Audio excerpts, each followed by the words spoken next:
What is your author writing style or author voice? As you know, any story that you could possibly think of has already been written. So the only thing that differentiates you from every other author out there is your writing voice. This is the way that you write, your style, the way you put words together. And some authors struggle with this mightily because they don't understand how to develop their own author voice, the thing that makes them unique and stand out against every other author. So let's take a look at what can help you develop your author voice. Number 1, read widely and mindfully. One of the best ways to develop your style is to read a variety of authors across genres, styles, and time periods.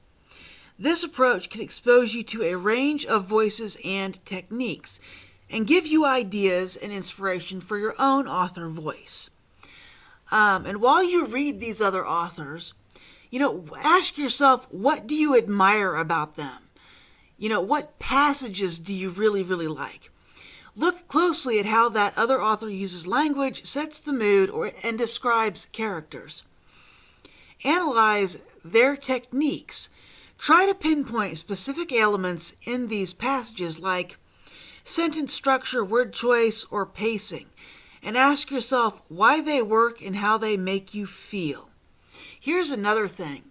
If you can find a fiction author that was once an accomplished poet, you need to read them. They have pacing and rhythm of words down to a fine art. It's something you're not going to see with a fiction writer that's always done fiction. So that's something to think about too. Find a fiction author that was once a poet, and a good one. I don't mean a bad one, a good poet. And also what you want to do is read books that you wouldn't normally read. Like, if all you read are mystery books, maybe pick up a horror book or a romance book and read that. If all you read are action-adventure books, maybe you need to pick up a romance book and read that. Having an understanding of more than just your base genre can help you create a more rounded story. Number 2, write every day or at least as often as you can. Practice is essential for developing your voice. The more you write, the more naturally your style will emerge. And here's the thing, the more you write, the better you'll get. Writing isn't so much a talent like all talent. Oh, they're talented. Yeah, they also probably spent 1,000,000 hours doing whatever it is that they're doing. I know I've spent at least 1,000,000 hours writing books, writing articles, writing everything. So write as often as you can. Experiment with writing prompts. One of the things I've started doing is putting up writing prompts because that's important. Using writing prompts to try out different genres, voices, or styles can help you discover some unexpected preferences to your writing. Like you may understand your writing a little better. Set small goals. Consistency matters more than quantity. A few paragraphs a day can add up over time and help you build confidence. And here's the thing. I don't always write a lot every day, but I always write something every day. It's very rare for me to go a day without writing at least one word. And one word can turn into 10 words, which is a sentence, which can turn into a paragraph, etc., etc. So it's not the amount that you write. It is, that you write. Embrace free writing. Allow yourself to write without worrying about perfection. Free writing helps you relax, lets your natural voice flow, and it connects you with your creative instincts. Basically, when you're writing something, just write it down. This is what so many books say to new authors. When you're writing something, write it down. Yes, I know you had an English class. Yes, I know they had 10,000 rules for everything. And when you go into fiction, you need to take all those rules and throw them out the window. And you need to write whatever you feel like writing. And I can tell you in fiction writing, one word, that can be a sentence. 2 words can be a sentence. 3 words can be a sentence. Not every sentence has to be 20 words long with 45 different punctuation marks in it. It doesn't have to be that way. You don't have to make it that hard. Number 3, experiment with different genres and styles. This again, you're going to read different genres. Try and write different genres. I can write crime, romance, erotica, and I can make a pretty good thriller. As you grow as an author, you can write more genres. Right now, I am working on the horror genre, specifically erotic horror. Am I doing a good job of it? I don't know, but I'm trying, and I'm going to publish some books in that genre, and that's what matters. And as I do more of them, I'll get better at it. So don't worry about what you can and can't do well. The only way you can do it well is to do it. So do it. Experiment with genres. Experiment with, varying your tone. If you've never written anything humorous, try something humorous. I tend to have a very dry sense of humor, but every once in a while I'll throw a little slapstick in there. It's not my favorite form of humor. I really don't like slapstick. I like the really dry, dark humor, but every once in a while I'll throw some slapstick in there, and I'm not half bad at it. But, vary your tone, vary your genres. You'll figure out your voice by exploring and expanding your horizons. This third idea is something I don't do. I write for an adult audience, and that is what it is. If you're not specifically in the erotica or romance, like heavy adult romance books that are just this short of not being erotica, maybe you can get away with this, but I can't. But this says adapt your style to different audience. For example, try writing for young readers, then for an adult audience. Adjust your language and voice for different age groups. Here's the deal. If you're an erotica, really, really adult fiction author, in order to write, if I wanted to publish children's books, I'd have to pick a pen name, okay? Because you don't want children going into your adult books and trying to read them. My adult books are not appropriate for children. So I wouldn't write children's books under my name, right? I would pick a different one. So watch it on this one. You may want to practice this, but you would need a pen name if you were going to write young reader books and also adult books. You would need 2 different names for that. All right, number 4, reflect on your influences and then forget about them, which Yes, that. Reflect on your influences or role models and then forget they exist. Because most writers find themselves naturally influenced by their favorite authors. For a long time, my favorite authors were Stephen King and Anne Rice and anybody like that. And here's the deal. I could probably write a pretty good mock-up of a Stephen King book if I really thought about it. Or a pretty good mock-up of an Anne Rice book. Especially in my early days. I could have done that. But you have to go beyond that. Just because those were my favorite authors growing up doesn't mean I need to write like that. So, I took those 2 writing styles and authors that I liked, squished them, stretched them, twisted them in knots, and somehow you have my writing style. But eventually I expanded beyond what I read and I did my own thing. And now I can pretty much say that my writing style is my writing style. So, how does this help you identify your unique voice? First of all, you need to identify your mentors or influences. Why do you admire their styles? How do you think they're going to impact your writing? And now you can borrow aspects from these authors' styles, like you can try out the way they do their dialogue and try out their techniques, but eventually you want to go beyond that and create your own dialogue style and your own writing technique with how you handle descriptions and sentence structures and things like that. And over time, you will become your own author. You will shed the skins of your mentors and you will be your own author. Number 5, what are your strengths? Part of developing your style is understanding your natural strengths. Are you good at writing description?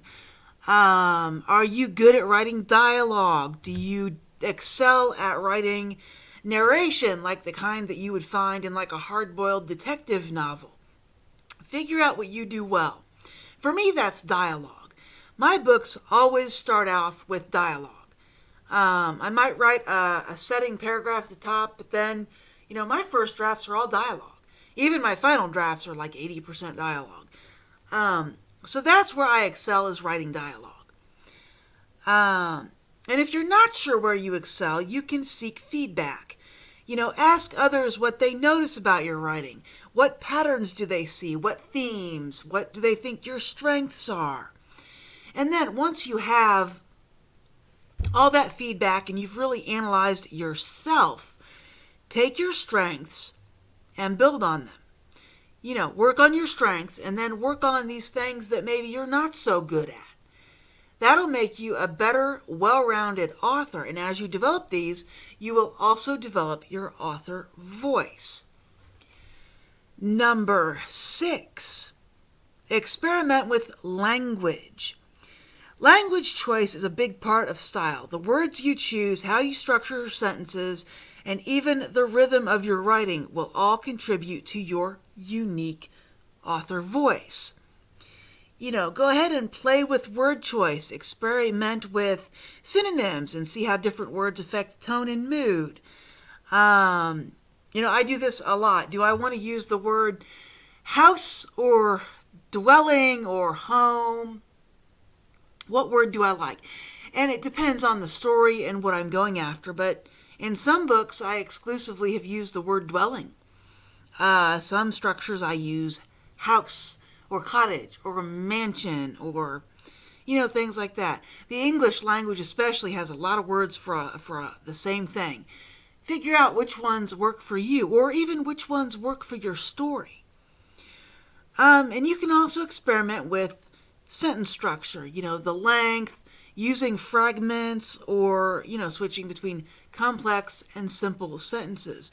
And here's the thing, the way you string together complex and simple sentences will help with the pacing of your story. And it'll help with the rhythm. A lot of authors do like, long, short, or long, short, short, long, short, short. And it becomes almost musical with how they do their sentences and their paragraphs and how they structure them. But this is something to keep in the back of your mind as you're writing and developing your skills.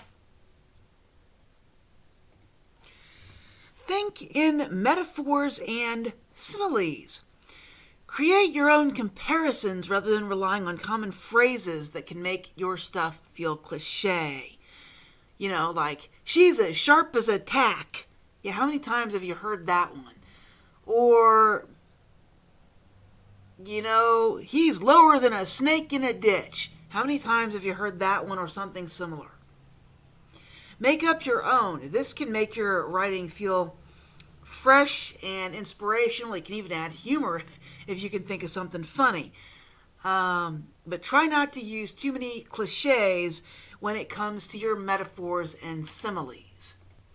Number 7, Use dialogue to shape your voice. I was saying earlier that, I do really well with dialogue. And dialogue is a very powerful tool for developing your writing style. The way your characters speak, interact reveal information about your characters and can give readers a sense of your unique voice. Make dialogue natural. Try to make conversations sound as realistic as possible. Remember, most people don't speak in complete sentences. Neither should your characters.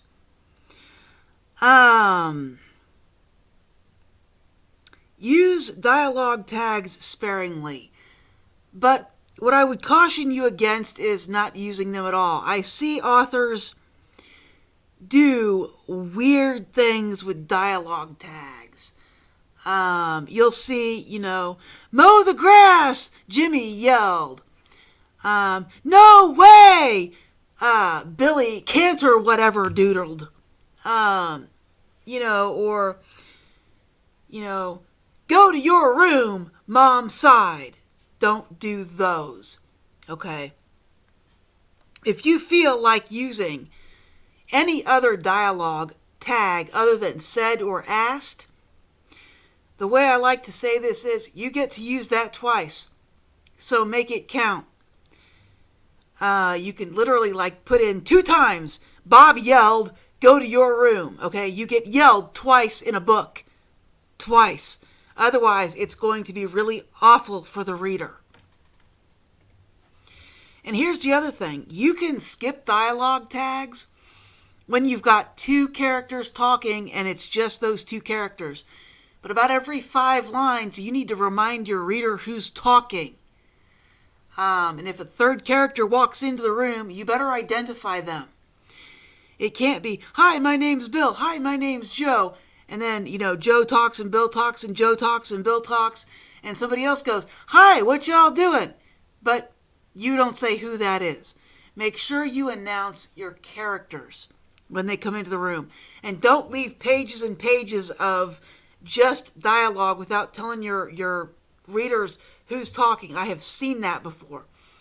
And it's especially awful when you turn a page and you're like, I don't remember who's speaking. You got to flip back 4 pages to figure out who's speaking. Don't make your readers do that.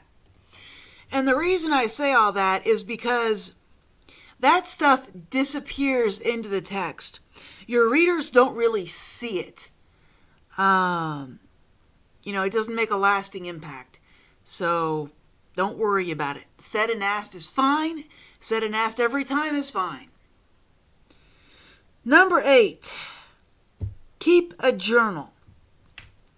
Journaling is a fantastic way to explore and solidify your writing voice.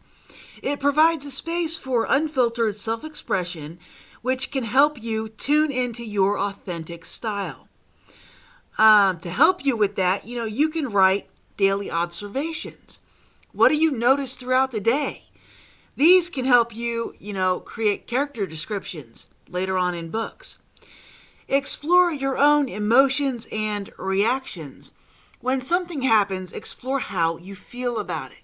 It can help you give your characters realistic emotions. And then experiment with different writing styles in your journals. Try writing your journal in 3rd person or 1st person or 2nd person.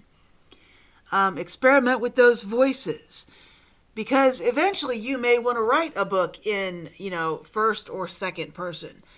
And this will give you a good idea on how to do that. Number 9, trust the process and embrace imperfection. I say this all the time. Don't strive to be perfect. You will never figure that one out, and you'll never be finished either. So, developing a writing style is an evolving process. Your voice may shift as you experiment and grow, and that's fine.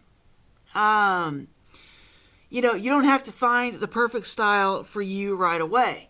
And your voice will change over time. How you write will change over time as you get better at it. So accept that your own style will evolve. Don't worry about things that aren't perfect with your writing. You can fix it later, or you'll get better later. The more experience you have, the less of these imperfections you will have. And remember to celebrate your small wins. When you finish a chapter, give yourself a fist pump. When you finish a book, eat some cake or go out, out to eat or something like that. Celebrate your small wins and, embrace what you're doing. And just remember that developing your writing style is a journey of exploration, experimentation, and growth.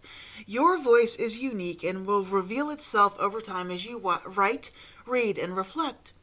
Remember, the most important part of finding your style is to enjoy the process and stay true to yourself. Well, that's all I have for this video. I hope it helped you.